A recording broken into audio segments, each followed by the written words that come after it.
I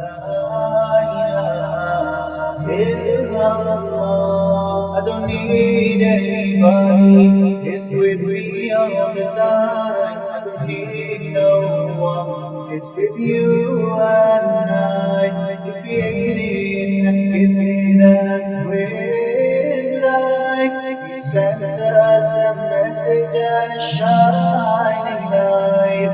He is the one who created. Damir, how are you? Assalamu alaikum. Alaikum salam. How you been? How you doing? I'm very Karate good. champion. Yeah. So you've been training karate for how long? I'm in karate for 18 years now. 18 years. Yes. I'm now 28. I started with 10 years. Yeah. When I was 10 years. And you're still training karate? Yeah, I'm still karate. I heard Bosnia has one of the strongest teams in Europe in karate. Is that true? That's true. We had been maybe 2 times the second place in the world. Yeah? Yes. So, and karate is the most popular sport in this country. Uh-huh. So, my father, he passed away 2006. Actually, I was 17 years old, and it is very hard attack for my family because our father, he was number one, and he was just working, and all the money is coming from him. And I had one mother and 2 sisters. And when he passed away, I started to think about death, and I saw everybody will die. Because actually at that time I thought my father, he will never die. He's like my God, you know. How did he die? In a car accident. Car accident. But what's interesting, he was a professional driver, and he was driving. He had a car license for a truck, for so heavy duty cars. So a car, it's nothing for him. And subhanallah, take him from this world in a car accident. So and. At that time, my first words I told at that time when he passed away was Alhamdulillah. I don't know how. You just said thank God. Thank God, just thank God. What myself, nobody told me you should now pray, you should do this. Just I start to follow my heart, and I start to read a book about death. I see many people are dying, and something should be on the other world. And step by step, you know, I was trying to be honest to God, to Allah, and I ask Him every day, please show me the right way. And Alhamdulillah, step by step, you know, I feel more comfortable. And I didn't know, at that time, I didn't know how to pray, nothing. I just went to the masjid when it was Jummah, Salatul Jummah, and I was just looking people, you know, how they're praying. I'm just following them, and wudu. I didn't know anything about Islam. At that time, this was my worst point in my life, but actually now I see that was my best, the best thing what happened in my life. And how was life before then, like without Islam? During my life, during my father was alive, we didn't have any contact with Islam. So I lived in a family, let's say, family. Everything was open. I was in the national team of Bosnia and Karate, so we're just traveling each weekend. We're going somewhere outside Bosnia, so it's just party, you know, party. But to be honest, never at that time I feel comfortable with myself. You know, this was just the moments during I'm doing the party with my friends. At that time I'm laughing, but when I come home back, to be honest, I start to cry because I didn't feel comfortable. Everybody say, you know, that's good what you're doing, you know, you're like good guy, but actually I didn't feel good. Something's missing? Big missing. When my father, when he died, I just recognized that I will die. Yeah. And this is not the way I should live. And I feel that I should come back to my Lord. Mm-hmm. You know, this is the only way. And I start, but to be honest, when I start to pray, you know, my challenge was the Fajr, Salatul Fajr. And one time, it was 2 days before Ramadan, I completed all 5. So now you are implementing Islam. You're researching, you're studying, but now you talk about some of the challenges, struggles. It wasn't just a walk in the park, was it? Of course not. No. So At that time, I was, to be honest, one of the most important members in our family. Our family is a huge family. And when I was a nasty guy, you know, when I started to practice Islam, I didn't have a father, so I was living with my mother and 2 sisters. And the next 5 or 6 years, I was the worst guy in the family. So nobody, you know, the family was giving me some support, like money support, you know, they cut that. So, you know, my mother, after maybe 1 year, she told me, I cannot look you, you're praying, doing all the Islamic things, leave my house. Why? Just because I started to be good. Just because I was praying, you know. But hold on, before you said you were a party guy, Yeah. you're hanging out, the nightclubs, going out. Did they have any objection to that? Nothing. That's crazy, isn't it? Of course. And, you know, at that time, this was the most tough period in my life. Yeah? But actually, from the other side, this was my most beautiful part of the life, because I was never so satisfied with myself. Because I knew I'm close to my Lord. Okay, so they kicked you out. They kicked me out. Yeah. And actually, at that time, I was alone. Nobody was with me. Not my friends, not my family, my mother. I was walking on the street, you know, I was hungry, no money. To be honest, I sleep on the road, you know. Wait, she kicked you out? She kicked me out. You were kicked out, just Yes. driven out of your own home? Just like that. So wait, your parents, technically, they're like, are they, because from the former Yugoslavia, you had many people who were communists, so they left religion, Yes, right? yes. So were they of that mindset? Same. Same. Like So that. they're like atheists? Yes, like atheists. Yeah, okay.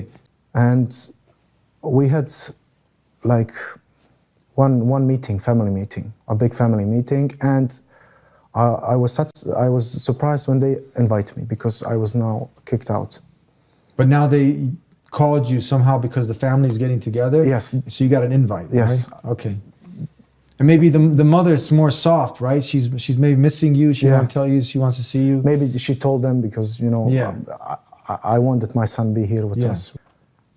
And then one guy from the family, one member, he told, let us hear Damir, what he, Now they want you to recite. me, yes. Yeah. And okay, I accepted. And I start to read Quran. 2 pages I read. And, you know, for 6 years, I had all these problems with the family, and I get very emotional. And of course, you're reading Quran, and I start crying, you know. يوم هم بارزون لا يخفى على الله منهم شيء لمن الملك اليوم لله الواحد القهار اليوم تجزى كل نفس بما كسبت لا ظلم اليوم إن الله سريع الحساب. And subhanAllah, at that time, when I finished, I was reading 2 pages, and when I finished, I just started watching the people around me. Everybody was crying. And my mother, she cried, she came to me and started to hug me. My mother, she didn't hug me maybe for 5 years, you know. And a very emotional moment for me and for all the families. And they start then to shout, you told this Damir, see, he is reading, he's a good guy. And subhanAllah, for that time, Allah changed the situation in my life. I get married, I get a good job, and now 80% of the family, they're practicing Islam, you know. And when I see my family before and now, of course, this is Allah opened the way for them, but the Quran at that time changed everything. And alhamdulillah, now, you know, my mother, my sisters practicing, they are wearing hijab, you know. So yes, everything is different, totally different. MashaAllah. They're actually all, the majority practicing, right? Yeah, majority. Amazing. Subhanallah. Yeah. To be honest, my mother, she's praying better than me now, you know. Longer time. When she Alhamdulillah. prays, alhamdulillah. And Now, what if you gave up? Many people, because Allah tells us in the Quran, حَسِبَ النَّاسُ أَن يُتْرَكُوا أَن يَقُولُوا آمَنَّا وَهُمْ لَا يُفْتَنُونَ. Do you think that you'll be left alone and just saying, I believe, and you won't be tested? But you never gave up. never, alhamdulillah. Yeah. And now, how's life now for you? Now it's totally different, you know. At that time I was alone, I had nobody, no money, not my friends, not my family, my mother. Now I have three companies. I'm doing the construction business, property business, real estate, you know.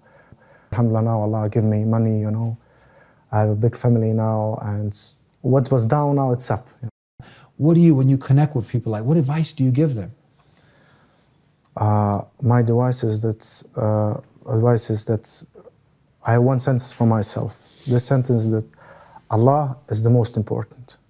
If I want to do something which I know Allah is not satisfied, I said just to myself, Allah is the most important. And this sense is everything in my life. And Salah is number one. Because I'm now in business, I'm just working, wake up early. Just with this Salah, this is my break. And 5 minutes, I'm taking my break. And to be honest, it's totally refreshment for me. You know, I'm trying in the Salah to be focused in the Salah. And after that, again, I'm in a business, and Salah is number one. So people who say, I'm Muslim but no Salah, they have a big problem. They don't know actually, they don't have that connection with the Lord. And from my side, I'm just thinking that maybe I'll die tomorrow. Death. So because my father died, and from that day, I think every day I will die, to be honest. And I'm doing my best to finish all my obligations at that day. And Alhamdulillah, before 2 years, I went first time on Hajj. And again this year in Hajj with my wife, and I'm planning not to stop. Now, of course, now I have everything in my life. The most important thing is the Islam, and my family is number one. My mother, I'm living with my mother. My sisters, they get married, and I will never ever leave my mother alone. I told my wife at that time when I want to marry her, we will live with my mother, because in Islam, the mother is number one for the man. And I told her, if my mother asked me something and you ask me something, first I will go to my mother, then I will come to you. And never ever you'll be in front of my mother.